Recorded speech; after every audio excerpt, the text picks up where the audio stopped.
Newbridge Demesne, Donabate is the only surviving intact 18th century domain in County Dublin. The estate has remained practically unaltered for over 230 years, and together its house, designed landscape, farmyard and wall garden is a rare example of an historic estate. However, there is more contained within the walls of the estate, as was discovered recently. In the early 6th century AD, Colman, later St Colman, was appointed deacon to the church on Lambay Island by St Columkill. A church dedicated to St Colman was apparently built on the mainland.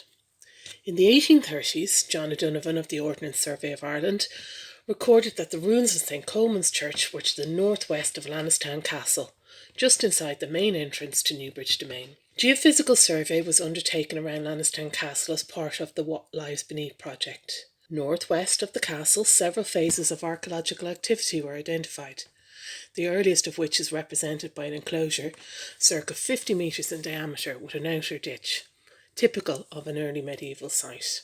Further investigation will be needed to prove if this is indeed St Colman's Church. Lanestown or Lannistown Castle is one of the few tower houses surviving within Fingal.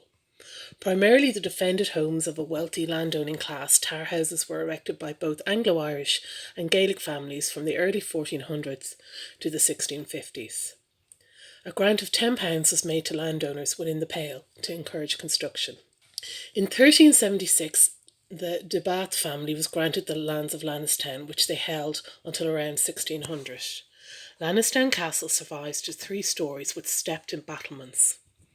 Like many of the tower houses of Fingal, it has a barrel-vaulted ground floor, a garderobe and spiral staircase. There is evidence on the outer wall for an adjoining building, long since removed.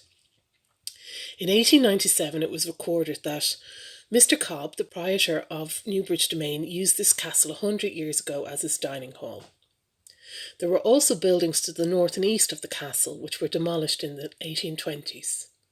The ground floor of the castle was then used as a cattle shelter in the 20th century. The original Newbridge House was built between 1698 and 1705 when it appears on an estate survey map.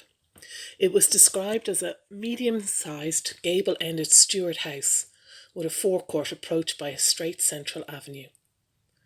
Charles Cobb, later Archbishop of Dublin, bought the land in 1736. The old house was still standing in 1747, but it is believed building on the present house started soon after.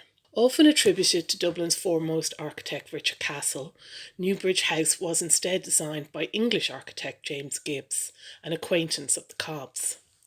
Gibbs never visited Ireland, and the building was overseen by local architect George Semple. Building work in the main house was completed in 1752, but it wasn't long until a wing was added to the rear. The courtyard is to the west of the main house. The oldest building in the courtyard is the northern range with 3 carriage arches dating to soon after 1776. The southern range, which housed the stables, dates to the 19th century. The 5-acre walled garden was laid out after the house was completed. A mason was paid £52, 10 shillings and 7 pence for brick and stonework to the garden walls. The ornamental garden was laid out with a border, an orchard and a series of pathways, with a red brick sun house to the northeast. During the 18th century, the fashion for formal landscaping of estates was replaced by a more naturalised landscape. The straight tree-lined avenue on earlier maps of Newbridge Demesne was swept away for a curving avenue, meadows such as Mall Robin Meadow to the west of the house, lawns and belts of trees. A meandering river and pond were carefully designed to look natural. To the east of the house was the Deer Park and a path to Donabate village. The 300-acre domain was purchased by the local authority in 1985. Since then it has become one of Fingal's most popular visitor attractions, with parkland walks, a playground and tours of the house and farm available. It also hosts the county show Flavours of Fingal.